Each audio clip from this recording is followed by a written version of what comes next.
দীর্ঘদিনের শীতল সম্পর্ক ঝেড়ে ফেলে আকাশসীমা থেকে সমরক্ষেত্র সবখানেই এখন বাংলাদেশ ও পাকিস্তানের নতুন রসায়নের জয় জয়কার। ঢাকা ও ইসলামাবাদের এই ক্রমবর্ধমান কৌশলগত অংশীদারিত্বে কার্যত তটস্থ হয়ে পড়েছে প্রতিবেশী রাষ্ট্র ভারত। আকাশপথ চালু থেকে শুরু করে প্রতিরক্ষা সহযোগিতার যে নতুন সমীকরণ তৈরি হচ্ছে তাতে দিল্লির নীতি নির্ধারকরা সতর্কতার নজর রাখছেন। কিন্তু কেন এই অস্বস্তি? কি বলছে ভারত? দীর্ঘদিনের শীতল সম্পর্ক ভেঙে বাংলাদেশ ও পাকিস্তানের নতুন কূটনৈতিক ও সামরিক রসায়ন এখন দক্ষিণ এশিয়ার ভূরাজনীতিতে আলোচনার কেন্দ্রবিন্দু। এই ঘনিষ্ঠতা কেবল কূটনীতির মধ্যেই সীমাবদ্ধ নেই, তা এখন গড়াচ্ছে সামরিক ও কৌশলগত অংশীদারিত্বে।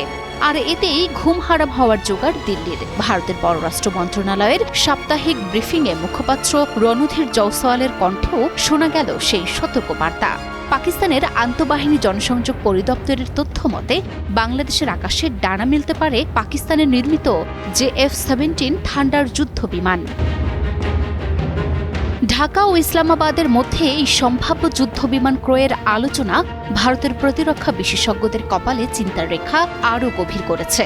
ভারতের পররাষ্ট্র মন্ত্রণালয়ের মুখপাত্র রণধীর জয়সওয়াল সাপ্তাহিক মিডিয়া ব্রিফিংয়ে জানান, বাংলাদেশ ও পাকিস্তানের মধ্যে F-17 থান্ডার যুদ্ধ বিমান ক্রয়ের সম্ভাব্য আলোচনা এবং এর ফলে উদ্ভূত পরিস্থিতির ওপর ভারত গভীর নজর রাখছে।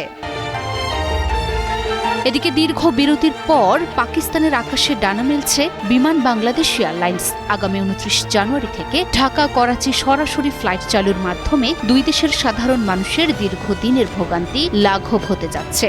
সূচি অনুযায়ী ফ্লাইটটি ঢাকা থেকে স্থানীয় সময় রাত 8টায় ছেড়ে রাত 11টায় করাচি পৌঁছাবে। বিরতি ফ্লাইট করাচি থেকে স্থানীয় সময় রাত 12টায় ছেড়ে ভোর 4টা 20 ঢাকায় অবতরণ করবে। তবে এই রুটে ভারতের আকাশসীমা ব্যবহারের অনুমতি নিয়ে তৈরি হয়েছে নতুন কৌতূহল। যদিও জয়সওয়াল জানিয়েছেন বিদ্যমান বিমান পরিষেবা চুক্তির আওতায় এটি সমাধান করা হবে, তবুও দিল্লির সতর্ক দৃষ্টির আড়ালে লুকিয়ে থাকতে পারে গভীর ভূরাজনৈতিক সমীকরণ। আর তাই বাংলাদেশ ও পাকিস্তানের এই ক্রমবর্ধমান ঘনিষ্ঠতা দক্ষিণ এশিয়ার দীর্ঘদিনের পুরনো শক্তির ভারসাম্যকে চ্যালেঞ্জের মুখে ফেলবে কিনা সেটি এখন দেখার বিষয়। তাছাড়া ভারতের কড়া নজরদারির মাঝে ঢাকা ইসলামাবাদ সম্পর্ক কোন দিকে মোড় নেবে তাও বলে দেবে ভবিষ্যৎ।